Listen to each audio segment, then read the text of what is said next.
மக்களே நேத்து 50 எபிசோட்ல ரீஎன்ட்ரி கொடுத்துட்டாங்க ஸ்ருதிகா. ஸோ ஹெல்த் இஷ்யூஸ் காரணமாக வெளியே போனாங்க இல்லையா, திரும்ப அவங்க உள்ள வந்த உடனே ஒரு கேம் விளையாடி இருக்காங்க. அந்த கேமோட நிலைமை என்ன அப்படின்றதையும் பார்க்கலாம். இன்னொரு பக்கம் அந்த ஒரு டாஸ்க்கு, அந்த வலையில பூந்து வர ஒரு டாஸ்க்ல வந்து பார்த்தீங்கன்னா 5 பேர் டேஞ்சர் ஜோன். அதில் அந்த கடைசி நேரத்தில் 2 அட்வான்டேஜ் யூஸ் பண்ணி அந்த கேமில் ஒரு ட்விஸ்ட்டு அப்படியே திருப்பி போட்டு ஒருத்தர் வெளியேறி இருக்காங்க. அது யாரு அப்படின்றதையும் பார்க்க போகிறோம். அடுத்து பணப்பொட்டியில் ஆட் பண்ணுறதுக்கான ஒரு கேம் வச்சுருந்தாங்க. அதில் பணப்பொட்டி ஆட் ஆச்சா டிக்ரீஸ் ஆச்சா அப்படின்றது தான் நேற்று எபிசோட். அது எல்லாத்தையும் கொஞ்சம் டீட்டெயிலாக பார்த்துடலாம். சேனலுக்கு புதுசாக இருந்தீங்கன்னா மறக்காமல் சப்ஸ்கிரைப் பண்ணிடுங்க. வீடியோ பார்க்குற அனைவருமே மறக்காமல் லைக்கும் ஐப்பும் பண்ணிங்கன்னா அந்த வீடியோ பல பேருக்கு போய் சேரும். அந்த உதவியை பண்ண மாதிரி கேட்டுக்கொள்கிறேன். இப்போ கண்டென்ட்டுக்குள்ளே போயிடலாம். ஸோ அதில் ஒரு பெரிய கன்ஃபியூஷன். ஏன்னா ரஜத் தான் ஆக்சுவலாக ரஜத்துக்கு முடியாமல் போய் தான் லக்ஷய் வந்து அந்த டீமோட கேப்டன் ஆனார். அதில் ஒரு குழப்பம். ஒரு பக்கம் வன்சஜ் ஃபஸ்ட்டு வந்தாரா இல்லை சப்னா ஃபஸ்ட்டு வந்தாங்களான்ற மாதிரி ஒரு குழப்பங்கள் இருந்ததுல. அதில் வந்து ஃபைனலி லக்ஷய் தான் லாஸ்ட்டாக வந்திருக்கிறாரு. வன்சஜும் கிடையாது, சப்னாவும் கிடையாது. லக்ஷய் தான் லாஸ்ட்டாக வந்து அந்த சேர் மேலே உட்காந்துருக்கிறார். அந்த ரீதியில் கணக்கும் போது லக்ஷய் தான் டேஞ்சர் ஜோனுக்கு போகணுன்ற மாதிரி. ஏண்டா நான் பாட்னு கம்முன்னு இருந்தேன், என்னை வந்து அடிபட்டுருச்சேன்னு போய் விளையாட சொல்லி கடைசியில் எனக்கே ஆப்படிச்சிட்டிங்களாடா அப்படின்ற மாதிரி தான் லக்ஷயோட நிலைமையாக இருந்தது. ஸோ அது ஒரு பக்கம். இன்னொரு பக்கம் நேகலோட அந்த கேப்டன்சி திறமையை பாராட்டணும். அதை வந்து இருந்த அந்த கெஸ்ட் முன்வர் ஃபருக்கி அவருமே பாராட்டின்றார். அதுலேயும் சொல்லியிருந்தாங்க, நான் வந்து I will not take my any woman card, எனக்கு கொடுத்த நான் ஸ்பேஸை ப்ரூவ் பண்ணணும்னு நினச்சேன், அதை நான் ப்ரூவ் பண்ணி என்னால் எவ்வளோ காட்ட முடியுமோ நான் காமிச்சிருக்கேன் அப்படின்றத அங்கே அழகான ஒரு ஸ்பீச் மூலிமா நேகல் சொன்னதை நம்மளால் பார்க்க முடிஞ்சிச்சு. இது முடிஞ்சவொன்னே ஒரு 5 பேர் டேஞ்சர் ஜோனுக்கு போகிறாங்க. நேகல், ஊர்வசி, லக்ஷய், ஷைனி அண்ட் ரிதிமா. ஸோ ஆக்சுவலாக அதில் லக்ஷய் வந்து மாட்டிக்கிட்டார் வேறு வழி இல்லாமல். இந்த 5 பேர் டேஞ்சர் ஜோனுக்கு போகிறாங்களா, டேஞ்சர் ஜோனுக்கு அமுச்சிருச்சு. டேஞ்சர் ஜோனுக்கு போனவொடனே அங்கே ஊர்வசி ரொம்ப அப்செட் ஆகிட்டு சொல்கிறாங்க, இந்த இடத்துல லக்ஷய் வரத்துக்கு 1% கூட தகுதி இல்லை லக்ஷய், இந்த இடத்துல மெயினாக வந்து ரஜத் வந்திருக்கணும், ரஜத் தான் இந்த இடத்துக்கு டிசர்விங்கான கேண்டிடேட்டு, அவர் கேமில் முடியலன்னா இப்படிலாம் மாற்றிப்பாரா, இதெல்லாம் ஒத்துக்கவே முடியாது, அவர் வந்து அவரை சேவ் பண்ணுறதுக்கும் அவரை காப்பாற்றிட்டுக்கிறதுக்கான வேலையை மட்டும் எல்லாருமே பார்க்குறாங்க, அதில் குறிப்பாக ரஜத் பார்க்குறான், அவன் எப்படி தப்பிக்கலாம் எப்படி எஸ்கேப் பார்க்கலான்றதான் முழு எண்ணமா இருக்கு அப்படின்றதையும் நான் பார்க்குறேன். ஆனால் இந்த இடத்துல நான் நேகலை பாராட்டுறேன். ஸோ ஒரு கேப்டனாக இருந்தாலும் மற்ற டீம்மேட்டை காப்பாற்றணும், அவங்கள சேஃப் ஜோன் எடுத்துகிட்டு போகணுன்ற மாதிரி நேகலோட முயற்சி நான் பாராட்டக்கூடியதுன்ற மாதிரி நேகலை பாராட்டுறாங்க. பட் இருந்தாலும் இது மக்கள் ஓட்டு இல்லை, நம்மளை காப்பாற்றலைன்னா மற்றவன் காப்பாற்றுவானான்னு சொல்ல முடியாது. ஏன்னா மக்கள் ஓட்டுன்னா கூட அவங்க ஏதாவது பண்ணுவாங்கன்னு யோசிக்கலாம். ஆனால் இது நம்ம காப்பாற்றுறது தானே கேம். அப்போ எல்லாரும் ஃபஸ்ட்டு ப்ரிஃபரன்ஸ் நம்மளை தானே வச்சுப்பாங்க. அதையும் மீறி பண்ணாங்கன்னா அது அவங்களுடைய பெருந்தன்மையை காட்டுது அப்படின்றதான் நம்ம பார்க்கணும். அதுதான் நேகல் அங்கே தனித்துவமாக தெரியறதுக்கான முயற்சி. ஓகே, அதில் ரஜத் பண்ணதும் தப்புன்னு சொல்ல முடியாது. பட் அவருடைய உடல்நிலை சரியில்லை அப்படின்றதான். அப்போ அந்த கேப்டனை எடுத்துடக்கூடாதுல்ல அப்படின்ற ஒரு லாஜிக்கும் கரெக்டு தான். வாட் டு டூ அப்படின்ற மாதிரி தான் இருந்துச்சு. அடுத்து ரிதிமா வந்து பேசி இதில் வந்து நம்மளாம் ப்ரியாரிட்டிலே இல்லை, ஷைனிக்கிட்டேயும் உங்ககிட்டயே பேசிகிட்டு இருக்காங்க, இதை தாண்டி நம்ம இந்த கேமில் சேவ் ஆகிட்டோம், சர்வைவ் ஆகிட்டோம்னா நம்ம என்ன பண்ணலாம் அப்படின்னு கேட்கும்போது ஷைனி சொல்கிறாங்க, நமக்குள்ள ஒரு அலைன்ஸ் உருவாக்கி நம்ம பாதுகாக்கிறதுக்கான முயற்சி பண்ணுவோம், மற்றவங்களுக்கு யாருமே பண்ண முடியும். ஏன்னா இப்போ பிரின்ஸ் அலைன் செட் ஆகலன்னா ரஜத் போவோம், ரஜத் செட் ஆகலன்னா பிரின்ஸ் போவோன்ற மாதிரி பேச்சுவார்த்தை அடிப்படுது. நம்ம இது கரெக்டாக பார்த்து பண்ணணும் அப்படின்ற மாதிரி சொல்லுது. இன்னொரு பக்கம் கிருஷ்ணா வந்து அங்கே டிஸ்கஸ் பண்ணிருக்காங்க. அப்போ சொல்கிறாங்க, கிருஷ்ணா வந்து நேகல் வந்து எங்கள் ப்ரியாரிட்டிலே இல்லை, அவங்களுக்கு ஓட்டு வருமானு தெரில அப்படின்ற மாதிரி ரஜத் கிட்டையும் அர்பாஸ் கிட்டையும் டிஸ்கஷன் கிருஷ்ணா ஒரு பக்கம் பண்ணிட்டு இருக்காங்க. நேகல் ஏன்னா நேகல் வந்து அந்த டீம் விட்டு இந்த டீமுக்கு போனாங்கல்ல, அதனாலேயே என்னமோ இது ஒரு பக்கம் நடந்துட்டு இருக்கு. இதில் ஒரு பெரிய ட்விஸ்ட் ஒன்று வச்சாரு. ஊர்வசி இந்த சீக்ரெட் டாஸ்க்கை பண்ணி ஒரு அட்வான்டேஜ் ஜெயிச்சாங்களே, அந்த சீக்ரெட் டாஸ்க் என்னன்னா, போன வாரம் ஒரு 4 இதுக்கு முன்னாடி ஒரு 4 எலிமினேஷன் நடந்தது இல்லையா, டீனோ, சாமி, அப்புறம் பார்த்தீங்கன்னா சைமத், இவங்கெல்லாம் திவ்யாலாம் எலிமினேஷன் நடந்ததுல, அதில் யார் யார் ஓட்டிங் யாருக்கு ஓட்டு போட்டாங்க, யார் அந்த ஓட்டை மாற்றி போட்டு ஒரு கேம் பிளே பண்ணதுன்றத ஓட்டிங் கார்டை அப்படியே ரிவீல் பண்ணிட்டாரு லைன் மாஸ்டர் தனியாக கூப்பிட்டு வச்சு. அப்போ ஊர்வசிக்கு என்ன உண்மை தெரிய வருதுன்னா, யார் இந்த கேமை விளையாடி இருக்கான்னு பார்த்தா லவ்கேஷும் அண்டு நட்டாலியா மற்றும் ரஜத், இந்த 3 பேர் தான் இந்த ஓட்டிங்கில் ஒரு குழப்பத்தை உண்டு பண்ணி அவங்க சொன்னது ஒன்று செஞ்சது ஒன்றுன்றத அங்கே கண்டுபிடிக்கிறாங்க Urvashi. So they played the mind game, இவங்க தான் இந்த வேலையை பார்த்துருக்காங்கன்ற மாதிரி எக்ஸாக்ட் ஓட்டிங்கை போட்டு விட்டோன்னா அந்த அட்வான்டேஜை பார்த்து வச்சிட்டாங்க ஊர்வசி. அதை வச்சுட்டு அடுத்த கேம் எப்பயாவது வரும்போது அவங்கள டார்கெட் பண்ணலாம், அட்டாக் பண்ணலான்ற மாதிரி ஒரு திட்டத்தோட ஊர்வசி இருக்கிறார்.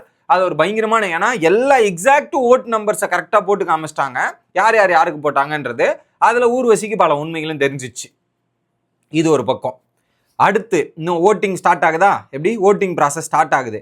ஓட்டிங் ப்ராசஸ் ஸ்டார்ட் ஆகி முடிச்சோடனே 5 அன்சேவ் பிளேயரும் உள்ள வர வைக்கிறாங்க. அப்போ நேகலுக்கு ஒரு அட்வான்டேஜ் இருக்கு. ஏன்னா நேகல் டீம் வந்து ஜெயிச்சாங்களே அந்த கோல் போஸ்ட்ல, யுவிகாவா நேகலா அப்படின்னும் போது அந்த நேகல் வந்து நான் என் அட்வான்டேஜை பயன்படுத்திக்கிறேன். ஏன்னா நான் அந்த டீமோட கேப்டன், நான் இப்போ டேஞ்சர் ஜோன்ல இருக்கேன், அந்த அட்வான்டேஜை நான் பயன்படுத்திக்கிறேன், எனக்கு இது தேவைப்படுது அப்படின்ற மாதிரி நேகல் ஒரு பக்கம் சொல்றாங்க.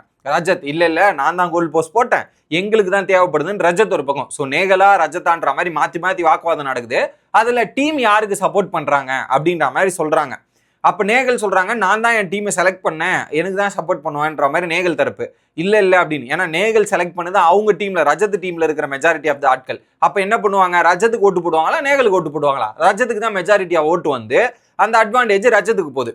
ரஜத் கிட்ட சொன்ன உடனே என்ன அட்வான்டேஜ் அப்படின்னு பார்த்தா, யாராவது சேஃப் பிளேயர் ஓட்டு போட்டிருப்பாங்களே அவங்க ஓட்டை கேன்சல் பண்ணலாம் அப்படின்னும் போது ஆருஷியோட ஓட்டை கேன்சல் பண்ணிடுறாரு. அதுக்கு முன்னாடி தான் ஆருஷி டிபேட் பண்ணியிருப்பாங்க, அதனால ஆருஷியோட ஓட்டை கேன்சல் பண்ணிடுறாங்க.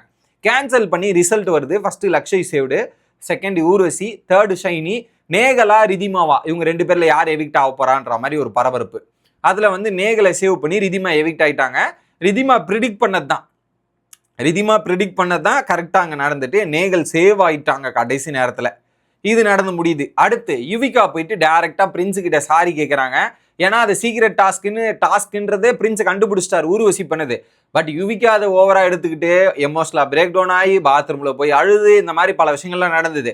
பட் அது பிரின்ஸ் அதுக்கப்புறம் போய் சமாதானப்படுத்த ட்ரை பண்ணாரு. பட் அதை அக்செப்ட் பண்ணி ஏத்துக்கல. பட் இப்போ பிரின்ஸ் கரெக்டா கணிச்சதும் கரெக்டா பண்ணதும் கரெக்ட் தான் அப்படின்றத புரிஞ்சுக்கிட்டாங்க. அடுத்து ஃபாக்ஸ் அந்த பணப்பொட்டியில ஆட் பண்றதுக்கான ஒரு டாஸ்க்கு ஃபயஸ் அண்ட் மனிஷாவை செலக்ட் பண்றாங்க.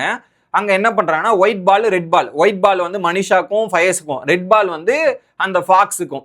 என்ன கேம்னு பாத்தீங்கன்னா சர்க்கிள் போட்டிருக்கு. அந்த சர்க்கிள்ல நிறைய சர்க்கிள் இருக்கு. சென்ட்ரல் அட்வான்டேஜ், அடுத்த சர்க்கிள்ல வந்து 50% மணி டிடக்ஷனு, அடுத்து 50,000, 25,000, 10,000, 0 அந்த மாதிரி. நீங்க அந்த கோல் போடுற மாதிரி, ஐ மீன் அந்த பாலை எடுத்துட்டு போய் அந்த சர்க்கிள்ல நிக்க வைக்கணும்.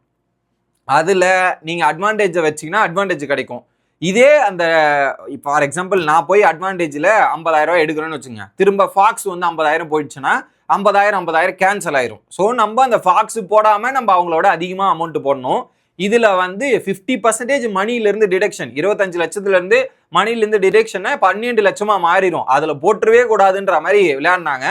அதில் எண்ட் ஆஃப் த டேல அந்த கொடுக்கப்பட்ட பால் கவுண்ட்ல -10,000. ஃபாக்ஸ் வந்து ஒழுங்காக பாலை போட்டு -10,000 அதுலேருந்து குறைக்கப்பட்டு வந்துருச்சு. வெளியே வந்தவன மனிஷா வந்து சீரியஸ்னஸ் இல்லை இது இல்லை அப்படின்ற மாதிரி ஒரு பக்கம் பிராங்க் பண்ணிட்டு இருந்தாரு பிரின்ஸு. அந்த பிராங்க்ல வந்து மனிஷா எமோஷனல் ஆகிற மாதிரி போயிட்டு அதுக்கப்புறம் பிராங்க்னு சொல்லி முடிச்சு விட்டாங்க. ஓகே, இது நடந்து முடியுது. ஸோ 24,99,000 அதான் 1,000 ரூபா கம்மி 25 லட்சத்துக்கு அப்படின்றது பணப்பொட்டியோட அமௌண்ட்டு. அடுத்து இன்னொரு டாஸ்க் ஒன்று வைக்கிறாங்க. என்ன டாஸ்க்னா வெளியே வந்து கயிறை சிக்கலா எப்படி 5 கலர் மொத்தம் 5 கலர் கயிறு, ஒரு கயிறுக்கு 2 எண்டு. ஓகேவா? இப்போ அந்த கயிறெல்லாம் சிக்கலா பண்ணி வச்சிருக்காங்க 10 எண்டு. இப்போ ஒரு கலர்ல 2 எண்டா, அப்போ 5 கலர்ல 2 எண்டுனா 10 எண்டு இருக்குது. ஸோ இப்போ வந்து 5 பேரா வந்து கலந்துக்கணும். அப்போ வந்து வராங்க அர்ச்சனா அண்டு மனிஷா ஒரு பேரு, வன்ஷேஜ் அண்ட் ஷைனி ஒரு பேரு, லக்ஷய் அண்ட் லவ்கேஷ் ஒரு பேரு, நட்டாலியா மற்றும் ஆரிஷி ஒரு பேரு. இதுக்கு நடுவில் ஷிவும் அண்ட் ஃபைஸும் வந்தாங்க. அதில் திரும்ப அவங்க வாக் அவுட் பண்ணி போயிட்டாங்க. 4 பேர் தான் வேணுன்ற மாதிரி போயிட்டாங்க.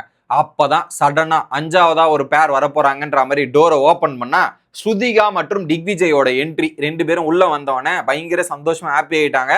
இதுல சில பேர் பிரின்ஸ் டீமுக்கு ஷாக்கு, இவங்க உள்ள வந்துட்டாங்களேன்ட்டு.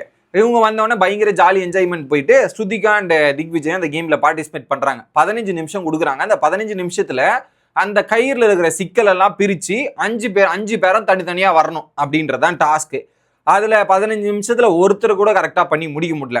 அப்புறம் என்ன பண்ணிட்டாங்க, திரும்ப ஒரு வாய்ப்பு கொடுக்குறேன், ஆனா இதுல இருந்து ஒரு பேர் மாறணும்ன்றதுக்காக அர்ச்சனா மற்றும் மனிஷா மாறிட்டு அந்த இடத்துல யுவிகா இன்னொருத்தர் வந்து ஜாயின் பண்ணிட்டு அந்த டாஸ்கை ஸ்டார்ட் பண்றாங்க. அதுல வன்ஷேஜ் மற்றும் ஷைனி அவங்களோட அந்த கயிறு சிக்கல்ல இருந்து அவங்களோட குறிப்பிட்ட கயிறை மட்டும் எடுக்கிறாங்க. மற்ற யாருமே எடுக்கல. கடைசி நேரத்துல லவ்கேஷ் மற்றும் லக்ஷய் எடுக்க முயற்சி பண்ணாலுமே டைம் முடிஞ்சு போச்சு.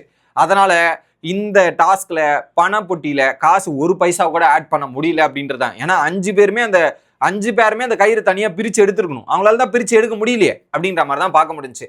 அடுத்து ரஜத் வந்து ஸ்ருதிகா கிட்ட சில பல விஷயங்கள் நடந்த விஷயங்கள்லாம் சொன்ன உடனே ஸ்ருதிகா செலிப்ரேட் பண்றாங்க, பயங்கரமா வைப் பண்றாங்க. இதெல்லாம் ஒரு பக்கம் இங்க பார்க்க முடிஞ்சுச்சு. இன்னொரு பக்கம் அர்பாஸ் போய் திக்விஜய் கிட்ட நிறைய பேச்சுவார்த்தைகள் என்னென்ன நடந்தது அப்படின்ற டிஸ்கஷன் போயிட்டு இருக்கு.